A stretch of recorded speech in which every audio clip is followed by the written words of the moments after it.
Hello, ladies and germs, and welcome back to another episode of the Uninformed Millennial, where we attempt to give recent news and to the best of our knowledge. But, it might make us uninformed. Who really knows? So, on this episode, we're going to talk about the Middle East as a general topic, I guess you'd say. To start it off, though, we'll talk about the most recent news, and it's pretty tragic. There's a soldier that got killed Monday in Afghanistan from twin bombs, I believe. I read about it Monday, but it's been a while. The soldier's name was Gabriel D. Conde. I hope I'm saying that right. He's 22 from Loveland, Colorado.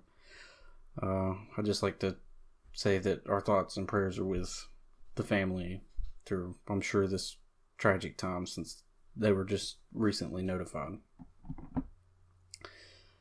So, now let's move on to,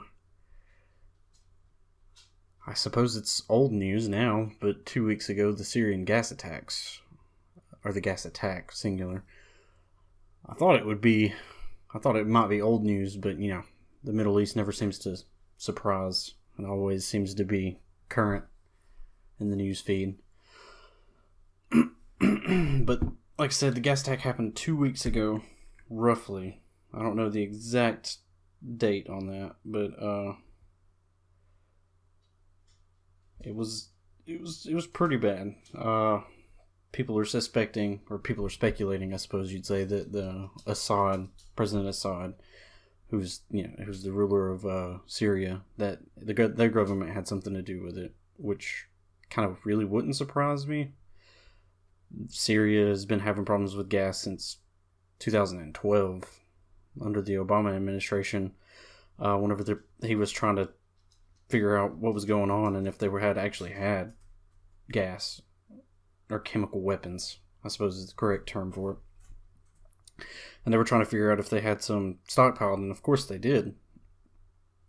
And then there was a few gas attacks from then, or from 2012 to now. But the most recent one, obviously, being the fact that, everything's going bad in Syria, honestly. Like, Jesus Christ. Like, at this point, it's almost like we can't leave. Whether or not the war is right or not, whether or not our involvement in the Middle East is right or not, your views on it or whatever. If we pull our troops out now, I just feel like it's going to get to the point where it just implodes upon itself. Like, there's not going to be any way that we can get out. Now, I would like to say, me personally, that I don't think it's something that we should have ever involved ourselves in the Middle East, back under George H.W. Bush. I think that's George Bush's father. I don't think that's something we ever should have done in the first place, but now that it's come so far, I think our involvement in the Middle East is pretty much, I guess, mandatory, I suppose, because, if nobody gets involved, it's just going to turn out terrible, honestly. Communism, dictatorships, you name it. And then even if we leave, and then all the radical Islamic people, or the radical Muslims or whatever, even if they just keep popping up. It doesn't matter if it's against us or if it's against something else. They'll just keep popping up.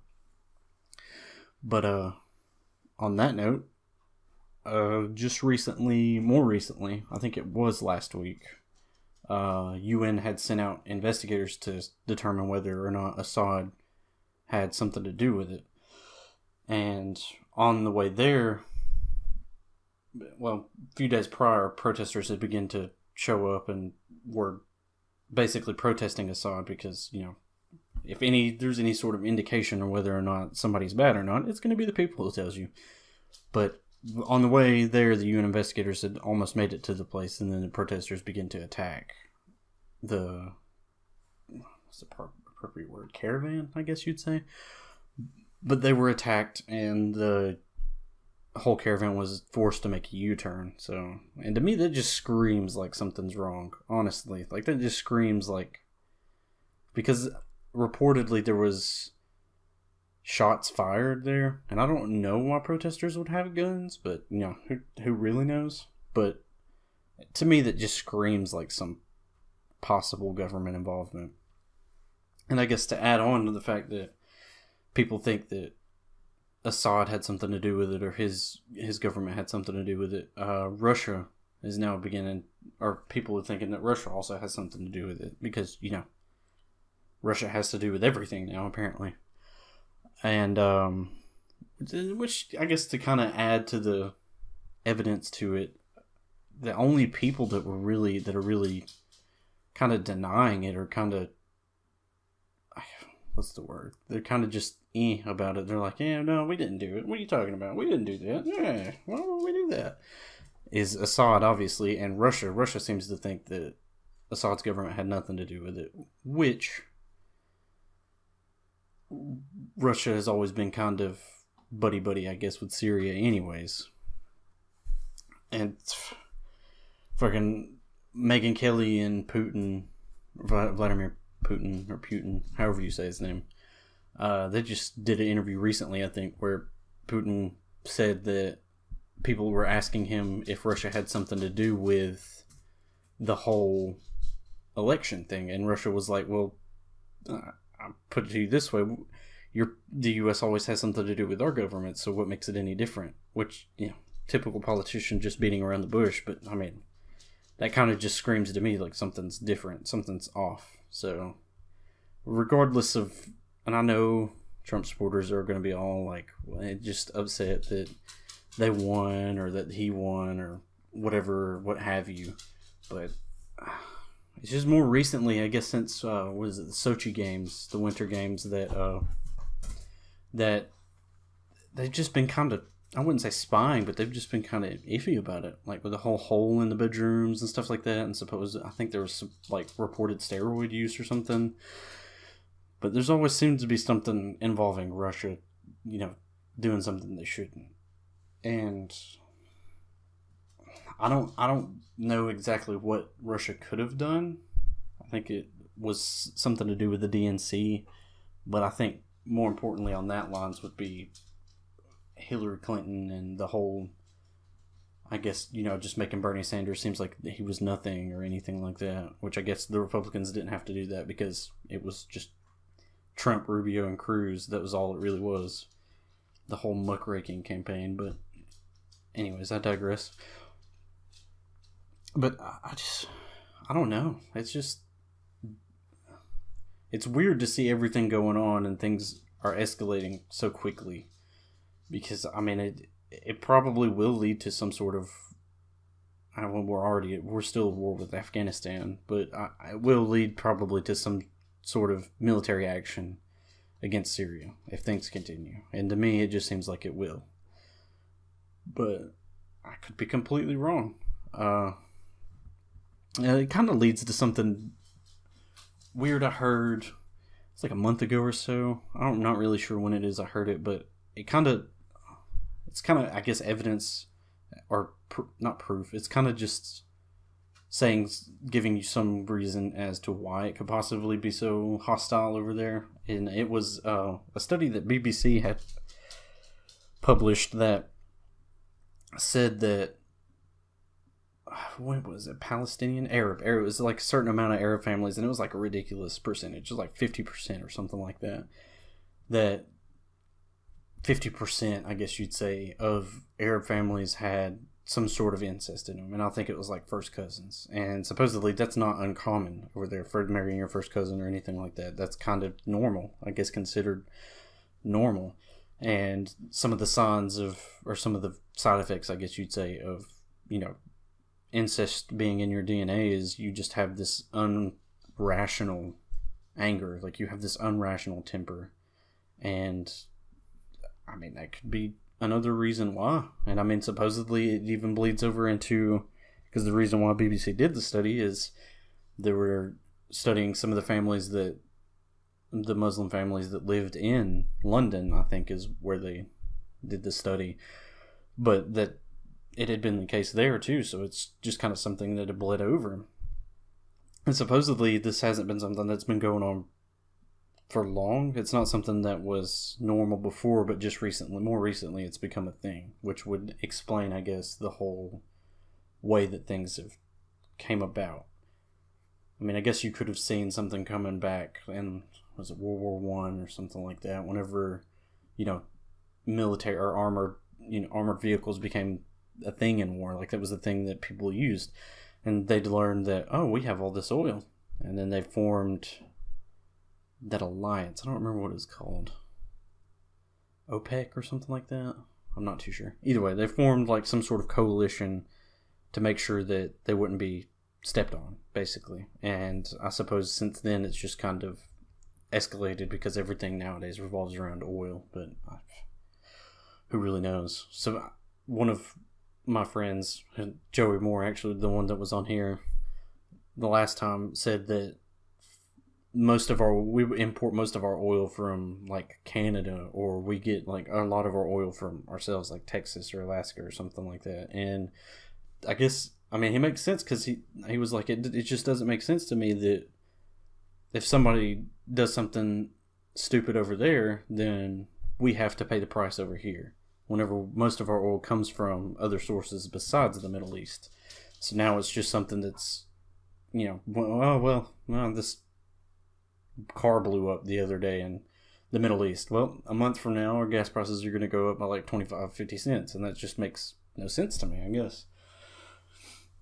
But, I mean, it's to the point now, like I said, where we just really don't have an option to get out of the Middle East or anything like that, because if we do, it's just no one really could know what would happen. But I don't think nowadays people would like to live with that on their conscience.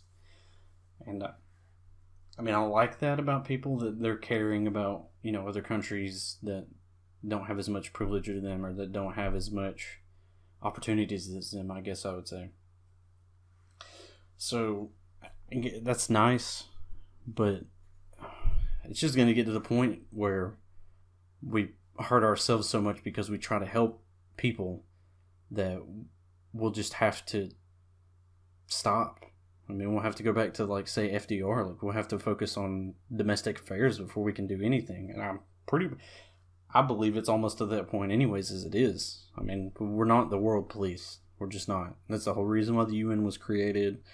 I mean, we just can't extend ourselves to the point that much that it just hurts everybody that lives here. And I know a bunch of people are probably going to get upset because, the whole Muslim ban and stuff like that.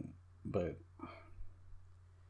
it's just hard to say that we can expend all these resources whenever we don't have them enough for ourselves, whenever it's hurting our economy, clearly. So it's just, I don't know. It's just hard to say what really could happen over there. But I guess this is kind of a segue. One thing that possibly could happen is the Iran nuclear deal is coming up for renewal. I believe it's this year, maybe it's next year. I think it's next year.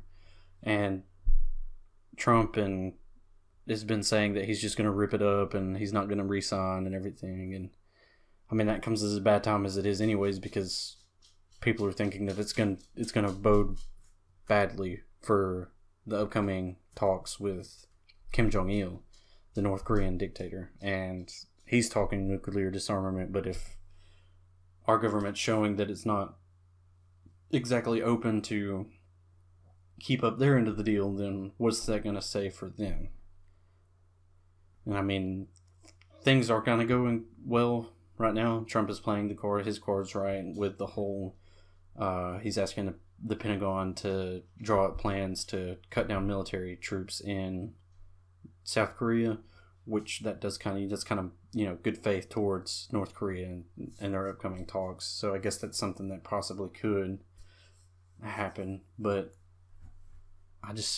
maybe he's playing his whole cards right though with the whole Iran nuclear deal, because recently, I didn't look at an exact date, but recently or sometime, Israel found approximately 100,000 papers that was basically saying that Iran had lied about their nuclear program, because they had said that their nuclear program was just going to be for clean energy, that's what they were going to focus on. But apparently these papers say otherwise, that these papers say that they actually were looking to make nuclear weapons.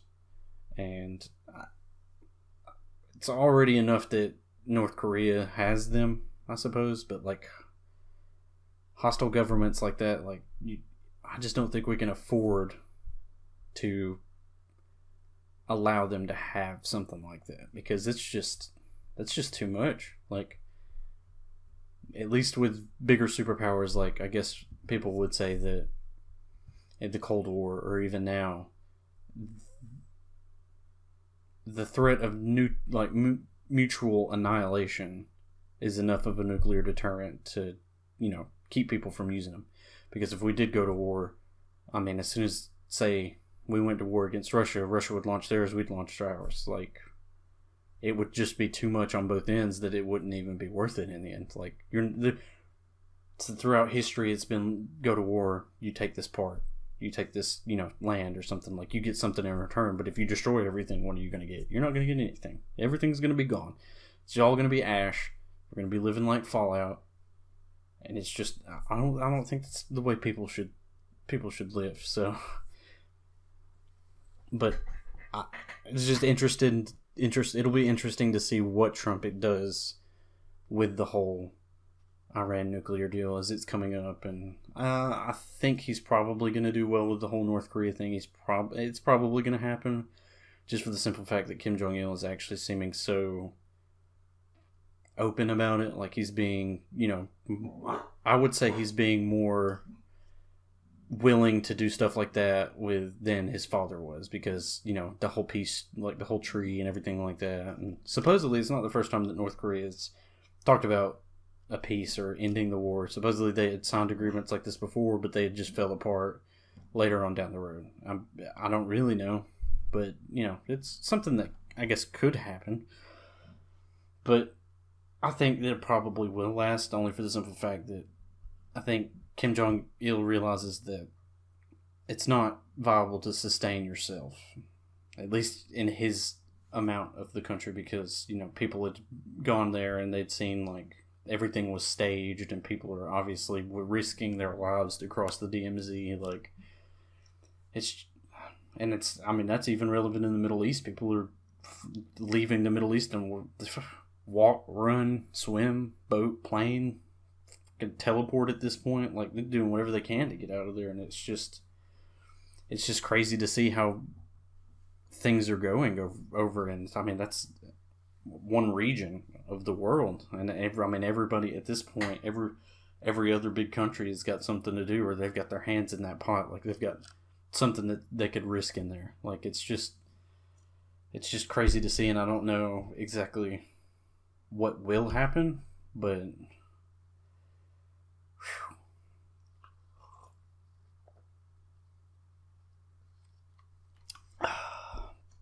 drink some of that talker's potion.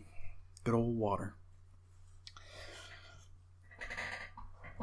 But who knows? Maybe the Middle East won't pop up again. I mean, I don't know if anybody else has noticed, but ISIS hasn't exactly been on the radar. I know they claimed a bombing like a month or two ago. They claimed that bombing, and I think it was in Europe. But, I mean, other than that, it's just, I thought personally things were dying down over there, but it looks like things are going to start ramping up again with the whole gas attack. And if things continue, that, I mean, who knows how it's going to turn out. I mean, it could possibly lead to war with Syria, and I mean, it'd be the Syrian government, and then we'd have to worry about, it'd be almost exactly like the Iraq war. Like, I mean, we'd have to worry about some country's government, and we would also have to worry about some rebels that we would have to fight. And clearly, guerrilla warfare does not bode well for us. Guerrilla warfare seems to be the only weakness for a massive army. I mean, you just take a few shots and run away, and they don't know where you're at because they've got so many people that they've got to move around just to find you. So I don't really know. But with the whole Russia thing, it's just that adds a whole nother level to the escalation. Like, it adds a whole nother level to that problem, because if they do have some sort of involvement there, then I mean, what are we going to do? What is the UN going to do? And speaking of the UN, this is something that just popped in my head. They had held a vote, and I think it was to condemn the gas attacks, or maybe it was to investigate. Maybe it was to launch an investigation into the gas attacks. And I think it was like 3 countries that had voted no against it. And oddly enough, it was Syria, Russia, and I don't remember the other country. It was Palestine or something. Is that even a place? I don't know. Either way, the other country was the one that was just all kind of like, we don't really care. We're not going to say anything about it. But it's just kind of odd to me that those were the only countries that were against it. I mean, in particular, Syria and Russia. Like, it's just kind of odd that those two were the ones that were, like, no, let's not do that. Let's not investigate it, because you might find something we don't want you to find. So, it's just, I'm not really sure. I'd like to know what would happen, because it will be in our lifetime, and it'll probably be something that either Trump will have to deal with, or the next president will have to deal with. I probably would even venture to say that Trump would have to deal with, whether he gets a second term or not. It's probably something he's going to have to deal with in his first term, or his term, whatever it goes from there. But it's probably going to be something that he has to decide on, and that's a scary thought. I mean, people wanted to get out of that war in the Middle East, and now that it's possibly threatened to rev back up, I'm not really entirely sure what we would do or how people would react, honestly. I mean, I would think that it would be something like Vietnam eventually, that people would just get tired of it and they'll start protesting it. But I think now there's actually a reason for it, because, I mean, we've kind of made ourselves the enemy. Like, we've forced ourselves over there, and now, I mean, we are the enemy, and whether we leave or we stay, like, it's going to be something we have to deal with, or the whole world will have to deal with. It'll be something that the superpowers will have to deal with.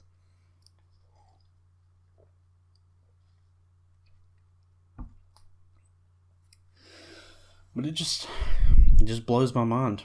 I'm not really too sure. I mean, until just recently, whenever, I've started to been looking into news, or I've been, actually doing some research myself and everything, it's just the Middle East was something that popped up as much, unless, say, like a year or two ago, like ISIS did something and they claimed it, and then it was like something atrocious, then it would pop up on the news and everything. I mean, I guess it's the same thing with the whole gas attack thing. But I mean, it's something that's very real. I mean, hell, in Afghanistan, we've been in war for them. I think we're still in war with them. I think it's 27 years or something like that we've been at war, or something. Some odd number like that. But we're still at war in the Middle East, and I don't think people exactly realize that. And that's something that could seep over. Because, I mean, Muslims, I mean, that's a whole religion, and that's something that a bunch of people could get behind. I mean, that's something that crosses borders. Like, if we're forcing ourselves in Afghanistan, which, I mean, I don't think, we're not, most of our military over there is there to train the government. It's there to train their troops or their police or anything like that. It's there, they're not there mostly to fight. They're mostly there to train other people how to fight. And I guess that hasn't gone too well in the past, but it's just something scary to think that the actions of a few could affect thousands. Because, I mean, throughout history, people that are willing to go to war, and sometimes there's a few bad apples that get through because, it's just something they like doing. And there's something that could happen over there that nobody will ever hear about, but that person will tell somebody, and it just spreads like wildfire. And then what that one person did now is the entire country is judged just for that one person. And I think that's possibly what had went on in Iraq, or it's what's been going on in the Middle East. I mean, I know that's not exactly how it got started, I know Desert Storm was, I think it was originally the Green Berets that got sent over there, and then it just escalated from there. And then 9/11 and everything else, puzzles, the pieces just kind of fit into place after that to end up where we are today. And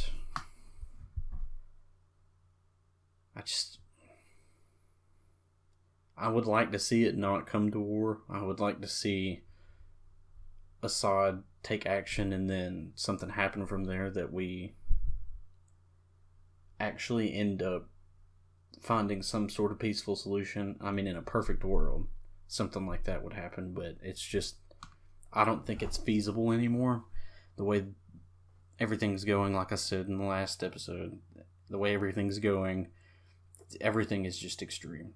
Everything. And I mean, it's just more evident now than it's ever been. So I'm not too sold on the whole idea that peace is an option at this point. I mean, before I thought, when I was younger, I'm still young, but when I was younger in high school, or just got out of high school, or going through the little bit of college I did, it's just something that, I didn't like. It's something a lot of people didn't like, is the whole, us being in the Middle East, we should just leave. Like, we have no right being over there.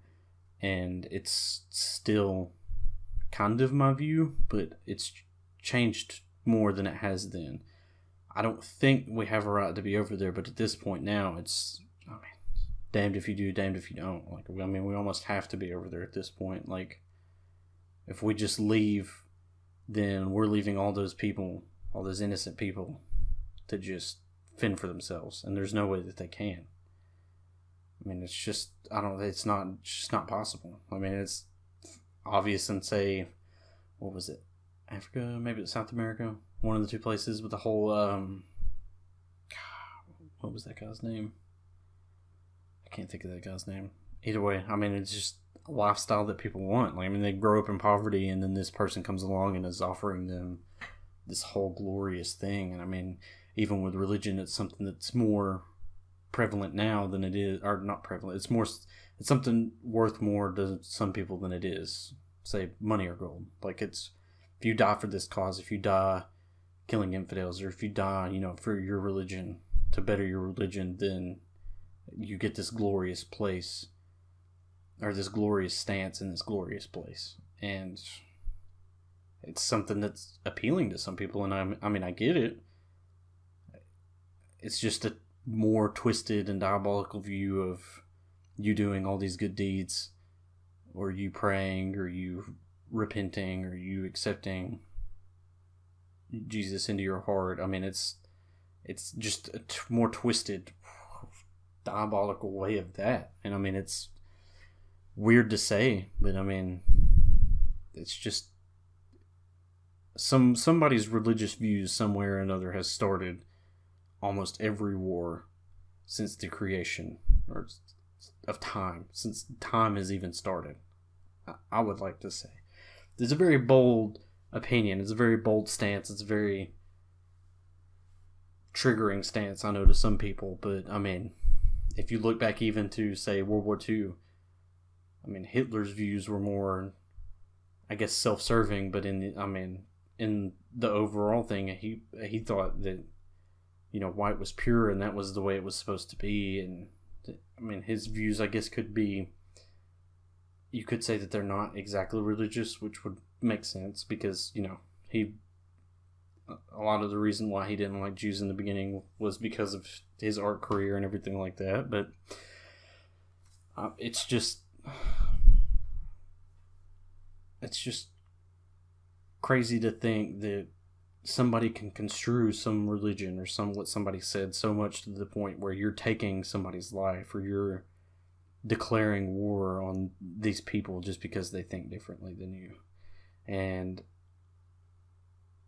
it's just the way things are now. Like, people don't want to sit down and actually talk to you about your opinions, or they don't want to sit down and talk to you about if you have some different view than them, because, I mean, it could just evolve into yelling or getting angry at each other, and that's just not how things should go. And I don't think it's entirely possible with things in the Middle East the way it is. So, I don't know. this episode is definitely going to be shorter than the last one. That one ran longer than I thought it would. But I would just like to say to everybody, keep a watch on the Middle East, because I do personally think that that's where the next war is going to be. Especially with, say, somebody like Trump in the driver's seat. I don't think he particularly cares what Russia thinks, and I don't think Russia's going to do anything if we do declare war on Syria, or if we do decide to do something in Syria. I don't think Russia will probably do anything. But I do think it's something that everybody, mainly speaking to younger people, you need to get on the track of keeping up with the world, because it's something you will have to deal with. It is something that will affect you. Whether you know it or not, there's going to be some policy that's made because of something that happened thousands of miles away from you, and it could change your life forever. And I think everything. Everybody should look into the world. U.S. in particular, but everybody should pay attention at least somewhat to what's going on outside of their country. It doesn't have to be, London or France, Germany. It's something that's as bad as it is now, something that is actually could mean war, is something that people should keep up with, and I do believe that this is one of those circumstances. So, sorry if this whole thing bored you. Sorry if I rambled, tirade, whatever. Listen, don't listen. But thank you everybody for who's made it this far. Thank you everybody who's started it and didn't get it this far. Whatever it is. Thank you for listening. And I'll see you next Saturday.